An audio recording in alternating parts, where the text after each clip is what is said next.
السلام علیکم دوستو۔ اللہ تبارک و تعالیٰ کے فضل و کرم سے آج انشاءاللہ ہم حضرت آدم علیہ السلام کے دو بیٹوں کے اہم واقعے کو سمجھنے کی کوشش کریں گے جس کا ذکر قرآن مجید میں آیا ہے۔ ساتھ ہی اس واقعے میں جو عبرت اور نصیحت کی باتیں ہیں انہیں بھی اپنانے کی کوشش کریں گے۔ قرآن مجید میں حضرت آدم علیہ السلام کے ان دونوں بیٹوں کا واقعہ سورہ مائدہ سورہ نمبر 5 پارہ نمبر 6 میں موجود ہے۔ یہ واقعہ آیت نمبر 27 سے لے کر آیت نمبر 31 تک یعنی 5 آیات میں بیان کیا گیا ہے۔ یقیناً جب اللہ تبارک و تعالیٰ نے اس واقعے کو اتنی اہمیت کے ساتھ بیان فرمایا ہے تو یہ نصیحت اور ہدایت سے خالی نہیں ہو سکتا۔ انشاءاللہ ہم آخر میں ان نصیحتوں پر بھی غور کریں گے۔ پہلے یہ سمجھتے ہیں کہ اصل واقعہ کیا ہے۔ یہ ایک بہت مشہور واقعہ ہے۔ قرآن مجید میں صرف اتنا ذکر ہے کہ حضرت آدم علیہ السلام کے دو بیٹوں کا واقعہ ہے۔ اللہ تعالیٰ نے نبی کریم صلی اللہ تعالیٰ علیہ وآلہ وسلم سے فرمایا وَاتْلُ عَلَيْهِمْ نَبَأَ ابْنِي آدَمَ بِالْحَقِّ، اور انہیں آدم کے دو بیٹوں کا سچا واقعہ پڑھ کر سنائیے۔ یہاں اللہ تعالیٰ نے نبأ کا لفظ استعمال فرمایا ہے۔ عربی زبان میں نبأ ایسے بڑے اور اہم واقعے کو کہتے ہیں جس میں لوگوں کے لیے عبرت اور سبق ہو۔ اسی لیے اللہ تعالیٰ نے فرمایا کہ آپ صلی اللہ تعالیٰ علیہ وآلہ وسلم لوگوں کے سامنے حضرت آدم علیہ السلام کے دونوں بیٹوں کا یہ عظیم واقعہ حق کے ساتھ بیان کریں۔ تورات میں ان دونوں بیٹوں کے نام حابیل اور قابیل بیان کیے گئے ہیں۔ بڑے بیٹے کا نام قابیل تھا اور چھوٹے بیٹے کا نام حابیل۔ اسی کے بعد اسرائیلی روایت سے معلوم ہوتا ہے کہ دونوں بھائیوں کے درمیان اختلاف اور جھگڑا پیدا ہو گیا۔ اب سوال یہ ہے کہ وہ اختلاف کس بات پر ہوا؟ اس بارے میں قرآن مجید خاموش ہے۔ احادیث میں بھی اس کی تفصیل موجود نہیں۔ تورات میں بھی اس کی واضح تفصیل نہیں ملتی۔ البتہ اسرائیلی روایات میں اس کی تفصیلات بیان ہوئی ہیں، اور اہل سنت والجماعت کے بہت سے بڑے مفسرین نے بھی اپنی تفاسیر میں ان روایات کو نقل کیا ہے۔ ظاہر ہے کہ جب ایسا بڑا واقعہ پیش آیا تو اس کا کوئی نہ کوئی پس منظر ضرور ہوگا۔ اسی پس منظر کو سمجھنے کے لیے اسرائیلی روایات بیان کی جاتی ہیں۔ ان روایات کو ماننا یا نہ ماننا ہر شخص کی اپنی رائے ہے، لیکن پورا واقعہ سمجھنے کے لیے ان کا ذکر کیا جاتا ہے۔ نبی کریم صلی اللہ تعالیٰ علیہ وآلہ وسلم نے بھی اسرائیلی روایت کے بارے میں رہنمائی فرمائی ہے کہ اگر ان میں کوئی ایسی بات نہ ہو جو شریعت اسلام کے خلاف ہو تو انہیں بیان کیا جا سکتا ہے، اور نہ بھی بیان کیا جائے تو کوئی حرج نہیں۔ انہی روایات کے مطابق واقعہ کچھ اس طرح پیش آیا کہ حضرت آدم علیہ السلام کی ابتدائی دور میں ہر حمل سے جڑواں بچے پیدا ہوتے تھے، یعنی ایک بیٹا اور ایک بیٹی۔ چونکہ اس وقت انسانیت کی ابتدا تھی اور دنیا میں انسانوں کی تعداد بڑھانا مقصود تھا، اس لیے اللہ تعالیٰ کی حکمت کے مطابق یہ طریقہ اختیار کیا گیا۔ پھر اگلے حمل میں بھی ایک بیٹا اور ایک بیٹی پیدا ہوتے تھے۔ جو لڑکا اور لڑکی ایک ہی حمل سے پیدا ہوتے تھے وہ آپس میں حقیقی بہن بھائی شمار ہوتے تھے، اس لیے ان کا آپس میں نکاح نہیں ہوتا تھا۔ البتہ پہلے حمل کا بیٹا دوسرے حمل کی بیٹی سے اور دوسرے حمل کا بیٹا پہلے حمل کی بیٹی سے نکاح کرتا تھا۔ یہ اس زمانے کی شریعت تھی۔ بعد میں جب انسانوں کی تعداد بڑھ گئی تو اللہ تعالیٰ نے اس حکم کو منسوخ فرما دیا اور موجودہ اسلامی شریعت میں محرم رشتہ داروں سے نکاح ہمیشہ کے لیے حرام قرار دے دیا۔ پھر اسرائیلی روایات کے مطابق حضرت آدم علیہ السلام کے ہاں ایک حمل میں قابیل اور اس کی جڑواں بہن پیدا ہوئی۔ اس کے بعد دوسرے حمل میں حابیل اور اس کی جڑواں بہن پیدا ہوئے۔ اللہ تعالیٰ کے اس وقت کے حکم کے مطابق قابیل کا نکاح حابیل کی بہن سے ہونا تھا اور حابیل کا نکاح قابیل کی بہن سے۔ لیکن یہاں سے اصل آزمائش شروع ہوئی۔ روایات میں آتا ہے کہ قابیل کی جڑواں بہن بہت زیادہ خوبصورت تھی جبکہ حابیل کی بہن اتنی خوبصورت نہیں تھی۔ قابیل نے اپنے جڑواں بہن کی خوبصورتی کو دیکھ کر کہا، میں اپنی ہی بہن سے نکاح کروں گا، میں اسے کسی کو نہیں دوں گا، حالانکہ یہ اللہ تعالیٰ کے حکم کے خلاف تھا۔ حضرت آدم علیہ السلام نے اسے سمجھایا کہ اللہ تعالیٰ کا حکم یہی ہے کہ تمہارا نکاح حابیل کی بہن سے ہوگا اور حابیل کا نکاح تمہاری بہن سے، لیکن قابیل نے اس حکم کو ماننے سے انکار کر دیا۔ جب معاملہ بڑھ گیا تو حضرت آدم علیہ السلام نے اللہ تعالیٰ کے حکم سے دونوں بھائیوں سے فرمایا کہ تم دونوں اللہ تعالیٰ کے حضور اپنی اپنی قربانی پیش کرو۔ جس کی قربانی اللہ تعالیٰ قبول فرما لے گا، حق اسی کے ساتھ ہوگا۔ اس زمانے میں قربانی کی قبولیت کی نشانی یہ تھی کہ آسمان سے ایک آگ آتی تھی اور قبول شدہ قربانی کو جلا دیتی تھی۔ اگر قربانی قبول نہ ہوتی تو وہ اپنی جگہ پڑی رہتی تھی۔ حابیل پیشے کے اعتبار سے بکریاں اور بھیڑیں چراتے تھے، جبکہ قابیل کھیتی باڑی کرتا تھا۔ حابیل نے اللہ تعالیٰ کی رضا کے لیے اپنے ریوڑ میں سے ایک بہترین، صحت مند اور خوبصورت جانور قربانی کے لیے پیش کیا، کیونکہ وہ جانتا تھا کہ اللہ تعالیٰ کے حضور بہترین چیز ہی پیش کرنی چاہیے۔ دوسری طرف قابیل نے اپنی فصل میں سے خراب، کم درجے کی اور ناقص پیداوار قربانی کے لیے پیش کی۔ اس کے دل میں اخلاص بھی نہیں تھا، کیونکہ وہ پہلے ہی اللہ تعالیٰ کے حکم سے ناراض تھا۔ چنانچہ اللہ تعالیٰ نے حابیل کی قربانی قبول فرما لی اور آسمان سے آگ آئی اور اس کی قربانی کو جلا دیا، جبکہ قابیل کی قربانی وہیں پڑی رہی۔ اس طرح واضح ہو گیا کہ اللہ تعالیٰ نے حابیل کو حق پر قرار دیا ہے، لیکن اس فیصلے کے بعد قابیل کے دل میں حسد اور غصہ مزید بڑھ گیا۔ وہ اپنے بھائی کی کامیابی برداشت نہ کر سکا۔ یہیں سے انسانی تاریخ کے پہلے قتل کی بنیاد پڑی۔ قابیل نے اپنے بھائی حابیل سے کہا، میں تمہیں ضرور قتل کر دوں گا۔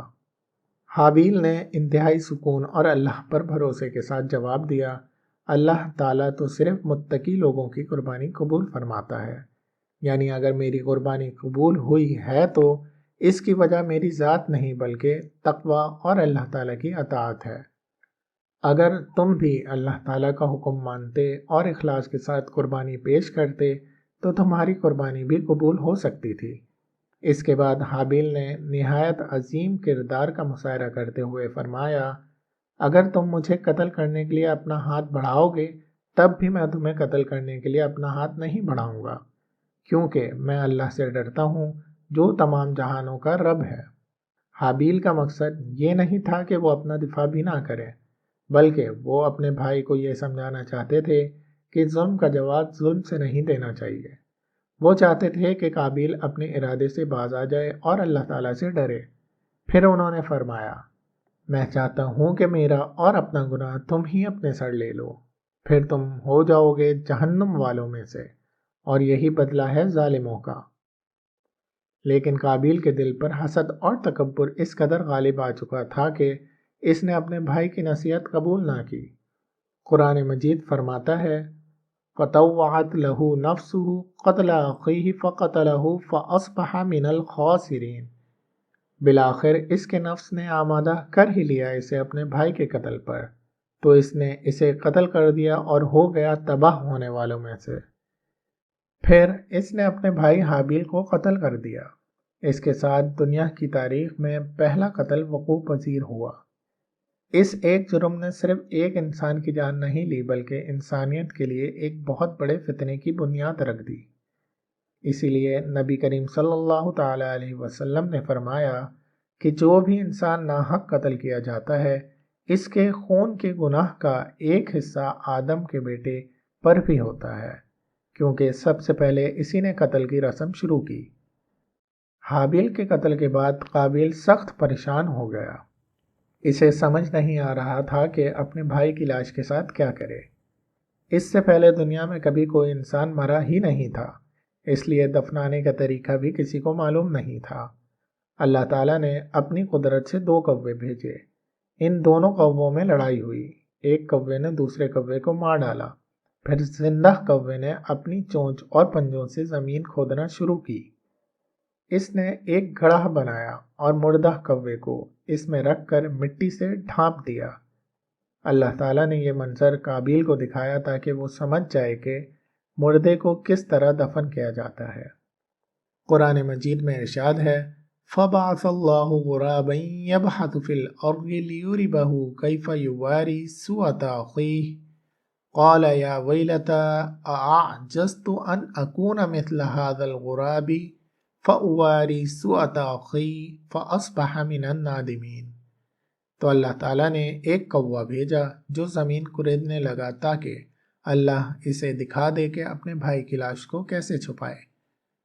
یہ دیکھا تو اس نے کہا، ہائے میری شامت، میں اس کوے جیسا بھی نہ ہو سکا کہ اپنے بھائی کی لاش کو چھپا دیتا۔ پھر وہ بہت پشیمان ہوا۔ اس کے بعد اس نے اپنے بھائی کو دفن کیا، لیکن اس وقت تک بہت دیر ہو چکی تھی۔ قتل کا گناہ اس کے نام اعمال میں ہمیشہ کے لیے لکھا جا چکا تھا۔ اسی لیے رسول اللہ صلی اللہ تعالی علیہ وسلم نے فرمایا، جو بھی انسان ناحق قتل کیا جاتا ہے، اس کے خون کے گناہ کا ایک حصہ آدم کے پہلے بیٹے پر بھی ہوتا ہے، کیونکہ سب سے پہلے اسی نے قتل کی رسم شروع کی۔ اس واقعے میں ہم سب کے لیے بہت بڑا سبق ہے۔ حسد، تکبر، دنیا کی خواہش اور اللہ تعالیٰ کے حکم سے روگردانی انسان کو ایسے مقام تک پہنچا دیتی ہے کہ وہ اپنے ہی بھائی کا خون بہانے پر آمادہ ہو جاتا ہے، جبکہ تقوی، صبر، اللہ کا خوف اور اخلاص انسان کو بلند مقام عطا کرتے ہیں، جیسے حابیل نے اپنے کردار سے ثابت کیا۔ یہی وجہ ہے کہ قرآن مجید نے اس واقعے کو ہمیشہ کے لیے محفوظ کر دیا، تاکہ ہر آنے والا انسان اس سے عبرت حاصل کرے اور حسد و ظلم کے انجام سے بچ سکے۔ اب اس واقعے سے ہمیں بہت سے اہم اسباق حاصل ہوتے ہیں۔ سب سے پہلی بات یہ ہے کہ حسد ایک ایسی خطرناک بیماری ہے جو انسان سے بڑا گناہ بھی کروا سکتی ہے۔ قابیل نے اپنے بھائی کو اس لیے قتل نہیں کیا تھا کہ اس نے اس پر ظلم کیا تھا، بلکہ صرف اس لیے کہ اللہ تعالیٰ نے اس کی قربانی قبول فرما لی تھی، یعنی وہ اللہ تعالیٰ کی دی ہوئی نعمت پر اپنے بھائی سے حسد کر رہا تھا۔ اسی وجہ سے قرآن و حدیث میں حسد سے بچنے کی سخت تاکید کی گئی ہے۔ دوسری بات یہ ہے کہ اللہ تعالیٰ کے ہاں صرف ظاہری عمل کی اہمیت نہیں، بلکہ نیت اور تقوی کی بھی اہمیت ہے۔ اسی لیے حابیل نے فرمایا، قال انما يتقبل اللہ من المتقین، بے شک اللہ تعالیٰ صرف پرہیزگاروں سے ہی قبول فرماتا ہے۔ لہٰذا اگر ہم چاہتے ہیں کہ ہماری عبادات، دعا، صدقہ اور نیک اعمال اللہ تعالیٰ کی بارگاہ میں قبول ہوں تو ہمیں اپنے دل میں اخلاص اور تقوی پیدا کرنا ہوگا۔ تیسری بات یہ کہ غصے کے حالات میں کبھی فیصلہ نہیں کرنا چاہیے، کیونکہ جب انسان غصے میں ہوتا ہے تو شیطان اس پر آسانی سے غالب آ جاتا ہے۔ قابیل نے بھی غصے اور حسد میں آ کر ایسا فیصلہ کیا جس پر اسے پوری زندگی پچھتانا پڑا۔ چوتھی بات یہ کہ انسان کو ہمیشہ اللہ تعالیٰ کے فیصلوں پر راضی رہنا چاہیے۔ اگر اللہ تعالیٰ کسی دوسرے کو کوئی نعمت عطا فرمائے تو اس پر حسد کرنے کے بجائے اللہ تعالیٰ سے اپنے لیے خیر کی دعا کرنی چاہیے۔ اور آخری بات یہ کہ ہمیں اپنے نفس کی اصلاح کرنی چاہیے۔ اگر نفس کو قابو میں نہ رکھا جائے تو یہی نفس انسان کو گناہوں کی طرف لے جاتا ہے، جیسے قرآن مجید میں فرمایا گیا، فطوعت لہ نفسہ قتل اخیہ، بالآخر اس کے نفس نے آمادہ کر ہی لیا اسے اپنے بھائی کے قتل پر۔ اللہ تعالیٰ سے دعا ہے کہ وہ ہمیں حسد، تکبر، بغض اور ہر قسم کی روحانی بیماری سے محفوظ فرمائے، اور ہمیں اخلاص، تقوی، صبر اور حسن اخلاق کی دولت عطا فرمائے۔ آمین یا رب العالمین۔ یہ دنیا امتحان کی جگہ ہے۔ یہاں انسان کو خیر و شر، حق و باطل اور اطاعت و نافرمانی کے درمیان اختیار دیا گیا ہے۔ جو شخص اللہ تعالیٰ کی ہدایت پر چلے گا وہی کامیاب ہوگا، اور جو شخص شیطان کے راستے پر چلے گا وہ نقصان اٹھانے والوں میں شامل ہوگا۔ اس لیے اللہ تعالیٰ نے فرمایا، فَإِنَّمَا يَأْتِيَنَّكُم مِّنِّي هُدًى فَمَن تَبِعَ هُدَايَ فَلَا خَوْفٌ عَلَيْهِمْ وَلَا هُمْ يَحْزَنُونَ۔ پھر جب میری طرف سے تمہارے پاس ہدایت آئے تو جو لوگ میری ہدایت کی پیروی کریں گے ان پر نہ کوئی خوف ہوگا اور نہ وہ غمگین ہوں گے، اور جو لوگ انکار کریں گے اور ہماری آیت کو جھٹلائیں گے وہ جہنم والے ہوں گے، وہ اس میں ہمیشہ رہیں گے۔ یہی حضرت آدم علیہ السلام کے واقعے کا اصل بیان ہے۔ اللہ تعالیٰ نے انسان کو عقل، علم اور اختیار عطا فرمایا ہے۔ کامیابی اسی کی ہے جو اللہ تعالیٰ اور اس کے رسول صلی اللہ تعالیٰ علیہ وآلہ وسلم کی اطاعت کرے اور شیطان کے دھوکے سے محفوظ رہے۔ ابلیس نے صرف ایک مرتبہ تکبر کیا اور ہمیشہ کے لیے اللہ تعالیٰ کی رحمت سے محروم ہو گیا۔ شیطان انسان کا کھلا دشمن ہے۔ وہ ہر وقت انسان کو اللہ تعالیٰ کی نافرمانی کی طرف بلاتا ہے، اس لیے انسان کو ہمیشہ اس کے دھوکوں سے بچنا چاہیے۔ اگر انسان سے غلطی ہو جائے تو اسے حضرت آدم علیہ السلام کی طرح فوراً اللہ تعالیٰ سے توبہ کرنی چاہیے، کیونکہ اللہ تعالیٰ اپنے بندوں کی سچی توبہ قبول فرمانے والا ہے، بہت مہربان اور نہایت رحم کرنے والا ہے۔ دنیا کی زندگی ایک امتحان ہے، یہاں ہر انسان کو آزمایا جائے گا۔ جو اللہ تعالیٰ کی ہدایت پر چلے گا وہ دنیا اور آخرت دونوں میں کامیاب ہوگا، اور جو شیطان کی پیروی کرے گا وہ خسارہ اٹھانے والوں میں شامل ہوگا۔ رسول اللہ صلی اللہ علیہ وآلہ وسلم نے فرمایا، حسد سے بچو، کیونکہ حسد نیکیوں کو اس طرح کھا جاتا ہے جیسے آگ لکڑی کو کھا جاتی ہے۔ اگر لکڑی میں آگ لگ جائے، چاہے آپ نے ٹنوں کے حساب سے لکڑیاں جمع کر رکھی ہوں، لیکن ایک مرتبہ آگ لگ جائے تو کیا وہ ساری لکڑی کو جلا کر ختم نہیں کر دیتی؟ بالکل اسی طرح اگر آپ نے ٹنوں کے حساب سے نیکیاں جمع کر لی ہوں لیکن ان میں حسد کی چنگاری لگ جائے تو آخرکار نتیجہ یہی نکلے گا کہ وہ آپ کی ساری نیکیوں کو کھا جائے گی۔ اس لیے اس معاملے پر کام کرنا چاہیے، اس پر محنت کرنی چاہیے، اپنے اوپر بھی اور اپنی اولاد پر بھی۔ اللہ تعالی ہمیں تکبر سے بھی بچائے اور حسد سے بھی بچائے، آمین یا رب العالمین۔ اگر آپ کو یہ ویڈیو پسند آئی ہو اور اس سے کچھ سیکھنے کو ملا ہو تو ویڈیو کو لائک کریں اور اسے اپنے دوستوں اور اہل خانہ کے ساتھ ضرور شیئر کریں۔ چینل کو سبسکرائب کریں اور بیل آئیکن کو ضرور دبائیں تاکہ آنے والی ہر نئی ویڈیو آپ تک پہنچ سکے۔ اپنی قیمتی رائے اور سوالات کمنٹس میں ضرور لکھیں۔ انشاءاللہ ہماری اگلی ویڈیو حضرت نوح علیہ السلام کی مکمل داستان پر ہوگی، جس میں ہم ان کی دعوت، کشتی، عظیم طوفان اور ان کی زندگی کے اہم واقعات کو قرآن و حدیث کی روشنی میں بیان کریں گے۔ اللہ تعالی ہمیں قرآن کریم کو سمجھنے، اس پر عمل کرنے اور اس کا پیغام دوسروں تک پہنچانے کی توفیق عطا فرمائے۔ وآخر دعوانا ان الحمد للہ رب العالمین۔